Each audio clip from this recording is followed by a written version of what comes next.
আসসালামু আলাইকুম রহমতুল্লাহি ওবারাকাতু নাহমাদুহু ওয়া নুসাল্লি আলা রাসূলিহিল কারীম আম্মা বাদ।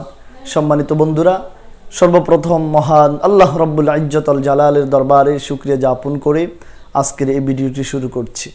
সম্মানিত বন্ধুরা, আমরা প্রত্যেকেই অবগত আছি মাহে রমাদানের রোজাগুলো পালন করার মধ্য দিয়ে, মাহে রমাদানকে অতিবাহিত করার মধ্য দিয়ে আমরা এখন ঈদুল ফিতরের নামাজ পড়ব, ঈদুল ফিতরের আনন্দ উদযাপন করব, সে অপেক্ষায় আমরা অপেক্ষমান আছি।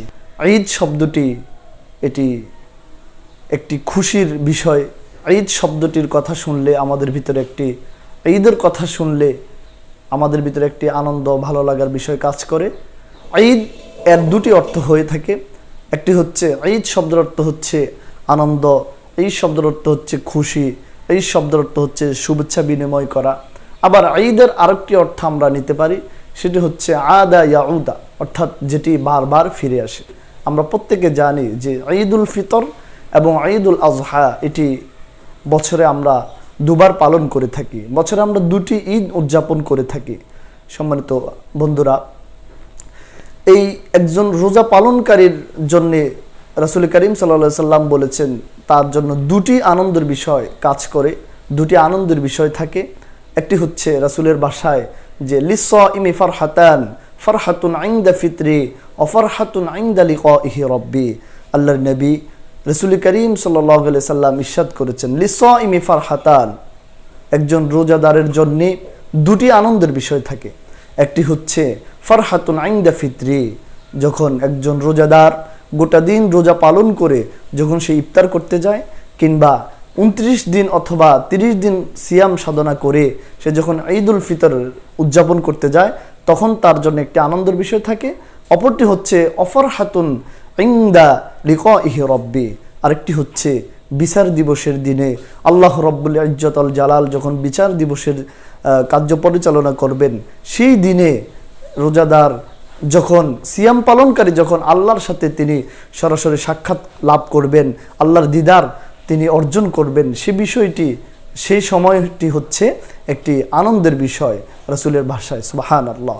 আমরা জানি আল্লাহ রাব্বুল ইজ্জত আল জালাল তিনি যখন পরকালে বিচারের দিবস পরিচালনা করবেন, বিচার দিবস তিনি যখন বসাবেন, তখন সেই দিনটি খুবই ভয়াবহ হবে। সেই দিনে মানুষেরা সবাই ছুটাছুটি করতে থাকবে, কোথায় গিয়ে তারা নাজাত পাবে, কোথায় গিয়ে তারা একটু মুক্তি পাবে। সেই কঠিন বিভীষিকাময় দিনে তিনারা যখন পাগল পারা হয়ে যাবে সব মানুষগুলো, তখন সেই কঠিন মুসিবতের দিনে আমরা জানি সেদিন যারা স্পেশালভাবে সুপারিশ করতে পারবেন তিনারা হচ্ছেন মিনান নবিয়্যিন, নবীগণ তিনারা সুপারিশ করতে পারবেন। তারপরে সাদিকিন, সিদ্দিকিনরা সুপারিশ করতে পারবেন। তারপর হচ্ছে শুহাদা, শহীদগণেরা সুপারিশ করতে পারবেন। ঠিক তেমনিভাবে একজন রমাদান পালনকারীর রোজাও তার জন্যে হাসর মাঠে বিচারের দিবসে আল্লাহর কাছে সুপারিশ করে সিয়াম পালনকারীকে আল্লাহর জান্নাত পর্যন্ত নিয়ে যাবেন। সুবহানাল্লাহ। তো সম্মানিত বন্ধুরা, দর্শকরা, আমরা দীর্ঘদিন 29 এই বছর আমরা 30 রমাদান পালন করার মধ্য দিয়ে ইনশাআল্লাহ আমরা ঈদ করতে যাচ্ছি। তো ঈদের দিনে, ঈদুল ফিতরের দিনে আমাদের কিছু করণীয় আছে। যেমন 1 নম্বর যে করণীয় সেটি আমি বলবো, সেটা হচ্ছে যে সদাকাতুল ফিতর আদায় করা। অবশ্যই আমরা সদাকাতুল ফিতর আদায় করতে হবে। সদাকাতুল ফিতর আদায় করলে আমাদের দুটি লাভ হবে। একটি হচ্ছে রাসূলের ভাষায়, একটি হচ্ছে আমরা যে রমাদানের রোজা পালন করতে গিয়ে আমরা কখনো মিথ্যা কথা বলেছি, কখনো আমাদের রোজার ত্রুটি বিচ্যুতি হয়েছে, আমরা অযথা বিভিন্ন কাজ করেছি যেটা আমাদের সাথে যায় না, আমাদের রমাদানের রোজার সাথে উচিত হয়নি। তো আমরা যদি সদাকাতুল ফিতর আদায় করে দেই, তাহলে যেটি হবে সেটি হচ্ছে 1 নম্বর হচ্ছে সদাকাতুল ফিতর আদায়ের মধ্য দিয়ে আমাদের রোজার ভুল ত্রুটিগুলো আল্লাহ তাআলা মোচন করে দেবেন। সুবহানাল্লাহ। আরেকটি বিষয় হচ্ছে তু'মাতুল মাসাকিন, আমরা যদি সদাকাতুল ফিতর আদায় করি তাহলে এর মধ্য দিয়ে আমাদের সমাজে মিসকিন যারা আছে তারাও কিছু খেতে পারবে। তারা তাদের ঈদকে আরও সুন্দর করার জন্য, ঈদকে আনন্দময় করার জন্যে তিনারা কেনাকাটা করতে পারবেন। আসলে এটাই হচ্ছে ইসলামের সুশিক্ষা। আপনি বড়লোক, আপনার টাকা পয়সা আছে, আপনি ঈদকে যথাযথভাবে আনন্দ উপভোগের মধ্য দিয়ে কাটাবেন, আর আপনার প্রতিবেশী গরিব, সে কাটাবে না, সে ঈদের দিনে সে মন মলিন হয়ে থাকবে, ঈদ আনন্দ উদযাপন করতে পারবে না। ইসলাম এটি সাপোর্ট করে না।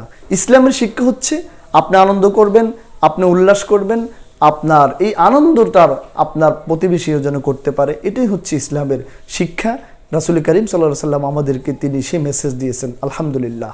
সম্মানিত হাজিরিন, তারপরে ঈদের দিনে আমরা যে কাজটি করব সেটি হচ্ছে লিল্লাহি তাকবীর। আমরা আল্লাহর জন্য তাকবীর দিব।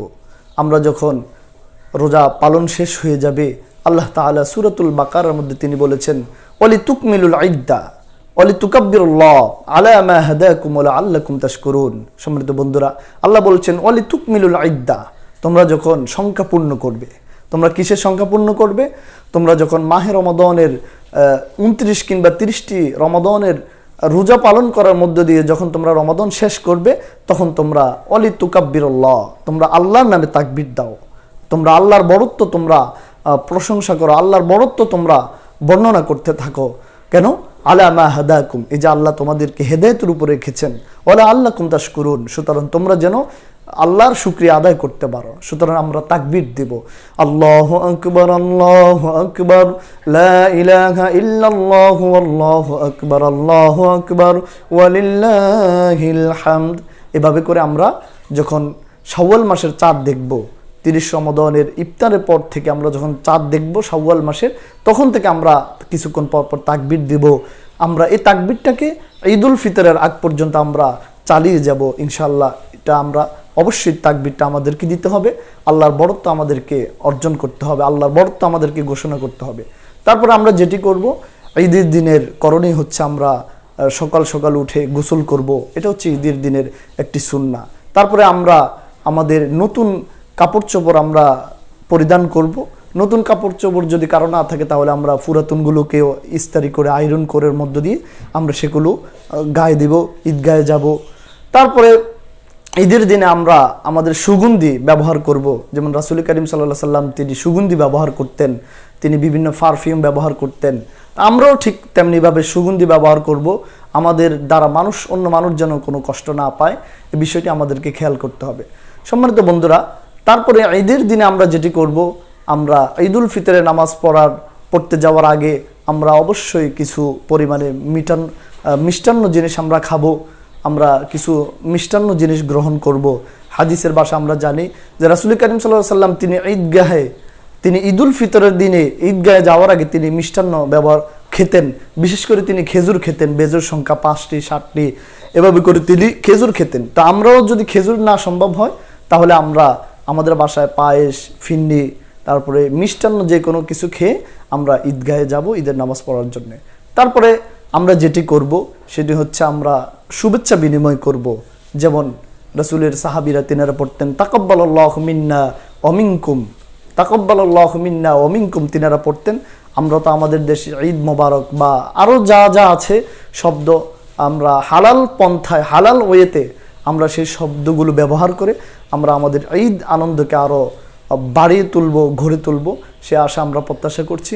তারপর আমরা আত্মীয় স্বজনের সাথে সেদিন একটি যাওয়া আসার মধ্য দিয়ে আত্মীয় স্বজনের সাথে একটি খোঁজখবর আমরা রাখতে পারি। এভাবে করে আমরা ঈদের খুতবা শুনবো। ঈদের দিনটাকে আমরা আল্লাহর শুকরিয়া, আল্লাহর বড়ত্ব আদায় করার মধ্য দিয়ে আমরা শেষ করব। তো সম্মানিত বন্ধুরা, আজকের মতো এখানে আমি বিদায় নিচ্ছি। আসসালামু আলাইকুম ওয়া রাহমাতুল্লাহি।